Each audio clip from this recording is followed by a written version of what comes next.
Hello and welcome to the Dr. Hibernica Comics Review. I'm your mad host to the mad world of superhero comics, Dr. Hibernica. This week, we're going to be looking at Superior Spider-Man number 8 from Marvel Comics. The cover here has anti-hero Cardiac holding Spider-Man and his apparently indefinitely stretchy costume at his mercy. Spider-Man's suit probably shouldn't be that stretchy, but the shot is well composed and Cardiac looks good. I think the cover could be stronger, but I have no real complaints either. For those of you out there who missed the drama surrounding Amazing Spider-Man number 700, author Dan Slott wrote a storyline wherein Dr. Otto Octavius manages to use his advanced science to trade brains with Peter Parker, effectively. And so, Spider-Man is now Otto Octavius, and Otto Octavius is now Spider-Man. And so Peter Parker has to find a way to trade bodies back, or he will die in Otto's sick body. In Amazing Spider-Man number 700, the story of the Amazing Spider-Man ended when Otto's body died, taking Peter with it. That marked the beginning of the Superior Spider-Man. Otto Octavius, taking on Peter's mantra of "with great power comes great responsibility," is trying to do the best that he can with his slightly sociopathic tendencies and ridiculous brain. Now, fan response to the initial announcement was about as negative as it can get. Things got a little bit out of hand. The first couple issues of Superior Spider-Man did print some of the negative letters that Slott and his team got from fans of Amazing Spider-Man, but what Marvel doesn't acknowledge in the letters section are the death threats that were sent to Slott over this decision. That's right, folks. Dan Slott got death threats because he killed a comic book character. Need I remind you how often comic book characters die? Regardless, Superior Spider-Man has been a very good seller. Amazing Spider-Man 700 was probably the fourth best-selling book, at least so far, this year. And I don't see that changing too much. In addition, Alpha Big Time and the upcoming The Superior Enemies of Spider-Man show that Marvel has a bit of faith in Slott's vision as well. The current storyline has mostly surrounded Spider-Man's actions around characters Peter knew and interacted with. Most recently, we've been dealing with Cardiac, an anti-hero who runs an emergency care clinic and who will go to any lengths to appropriate the tools and materials he needs to save lives. And we've also been seeing a little bit of the Avengers. In the last issue, Cardiac, Dr. Elias Wortham, yes, I do think that name is a reference to Dr. Frederick Wortham of Seduction of the Innocent fame. I'm not entirely clear on why, had stolen the helmet we see here from a supervillain supply lockup. The helmet was originally created by Dr. Octavius, and Spidey has taken the theft rather personally. The author for Superior Spider-Man, as I mentioned earlier, is Dan Slott. Humberto Ramos is supplying the pencils, Edgar Delgado is the colorist, and Chris Eliopoulos is the letterer. Slott got his start with Marvel Comics working on Ren and Stimpy. After doing that for a while, he moved over to DC and did some kiddie comics for them as well, before working on some Arkham Asylum stuff. After that, he did some work on the Justice League before moving back to Marvel. His first project with Marvel was working on She-Hulk, and he was involved in writing the Civil War crossover event. Interesting to me, he was the author of the first Great Lakes Avengers solo series. During this time, he brought back Squirrel Girl. I'm still waiting for Marvel to release a Squirrel Girl ongoing series, and if anybody out there happens to know anybody, well, I imagine my wait is going to continue, isn't it? Anyway, after becoming the solo writer for Amazing Spider-Man, he ultimately killed off Peter and brought us into the Superior Spider-Man. Spider-Man, I'm giving you an order, mister. You will stand down immediately and submit to our tests. Really, Captain Chinstrap? I'm giving you an order, mister? What, is Spider-Man an unruly 5-year-old?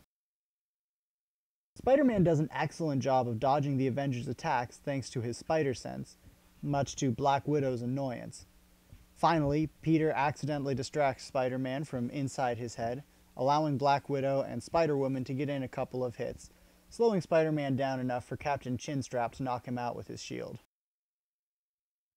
Meanwhile, Carly has a bulletin board with pictures of Spider-Man and Dr. Octavius and appears to be piecing together what's going on. Between the Avengers and Carly, Dr. Octavius' secret can't stay hidden for long. The fallout from the revelation promises to be dazzling.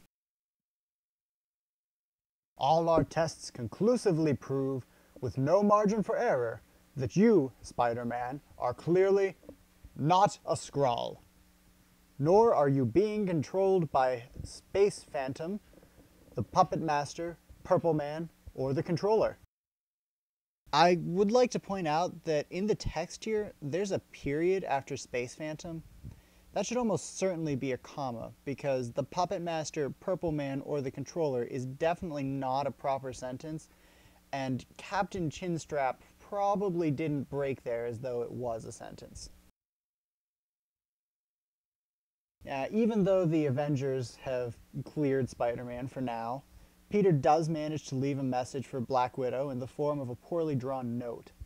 For those of you out there wondering why he doesn't just write something, he doesn't have anywhere near enough control to actually write out a message without Otto noticing. So he did the best he could with what he had and is just hoping Black Widow is clever enough to figure it out. While we're on the subject of Black Widow, between her, Spider-Woman, and Spider-Man, I have to wonder how many spider-themed heroes the Avengers really need. I can't believe none of them were smart enough to notice that deviation in my brain pattern. It's just dumb luck that Iron Man is busy gallivanting through space and Giant Man's off somewhere playing with his toys. Otto does bring up a good point here, and it's definitely something Captain Chinstrap should have thought of. None of the Avengers assembled to take on Spidey, Cap, Wolverine, Spider-Woman, Black Widow, and Thor are remotely qualified to be analyzing that data beyond the automated analyses that were built into the software. While Slott did lampshade this, it would have been nice to have Chinstrap mention Tony or Reed or one of the other brains. Otto decides that he needs a better scan of his brain than what Chinstrap gave him, and therefore he's going to cross paths with Cardiac yet again. Dr. Wortham is getting ready to perform surgery on the little girl that he stole the neurolytic scanner for. The intruder alarm goes off, signaling Spider-Man's arrival. I'm unclear as to why they needed an intruder alarm for their illegal hospital, and I'm even more uncertain as to how Spider-Man, who is very good at going places without anyone noticing, set it off. I'm going to go with he did it on purpose to get some attention. Otto, being arrogant as ever, starts smashing things without considering what's happening, beating on Cardiac and generally wrecking the hospital in his search for the scanner. Cardiac, naturally, is not amused, but also not thinking clearly, discharging his energy staff near the delicate equipment. It turns out the little girl was injured during one of Ock's schemes. The newly heroic Otto is incredibly dismayed to discover the harm that he did as a supervillain, now that he actually cares. I actually really like these moments where superhero Octavius is forced to confront supervillain Octavius and either make amends or at least face what he's done before. Otto swears to make things right and demands to perform the surgery himself, leading to this hilarious scene of Spider-Man wearing a hairnet and a breath mask over his full-headed mask that can't possibly be sanitary even with those things. Spider-Man completes the surgery successfully because, of course he does, and is rewarded by the love and adoration of the child and a gift of her precious penguin Mr. Pinky.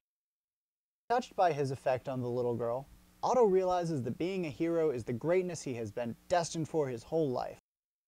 After borrowing the scanner from Cardiac, the comic ends with Otto promising to remove Peter and his interference from his mind. So, what did I think of Superior Spider-Man number 8? Overall, I thought it was a good book. Dan Slott has something really great going on with Superior Spider-Man. Watching Otto Octavius, of all people, slowly trying to become a superhero is incredibly enjoyable, to say the least. You know, Ock is just a little bit sociopathic, and that can get in the way of being a superhero sometimes. The artwork is beautiful, and really I don't have any major complaints, aside from what Slott has already lampshaded. That brings us back to the massive plot hole of Captain Chinstrap's attempt to find out what's going on in Spider-Man's head.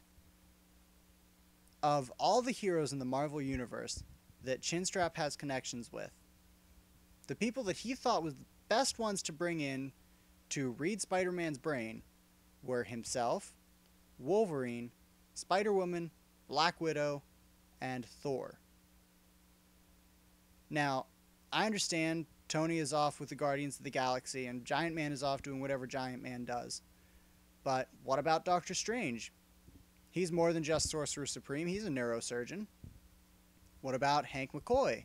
Hell, what about Jean Grey or any of the other psychics that Wolverine might have in at his little school for mutants? That's just a couple of people off the top of my head. There are countless other psychics and geniuses in the Marvel Universe, most of whom would come if Captain America said, "Hey, I need a hand." And on top of that, whoever is bankrolling the Avengers could almost certainly afford to bring in a specialist to look at that data. The fact that Chinstrap just went with the automated results and didn't really think about it much further, not a lot of faith in him. I can only hope that when Slott is writing the fallout from the revelation, that he feels a little bit of shame for his failure to do his job properly.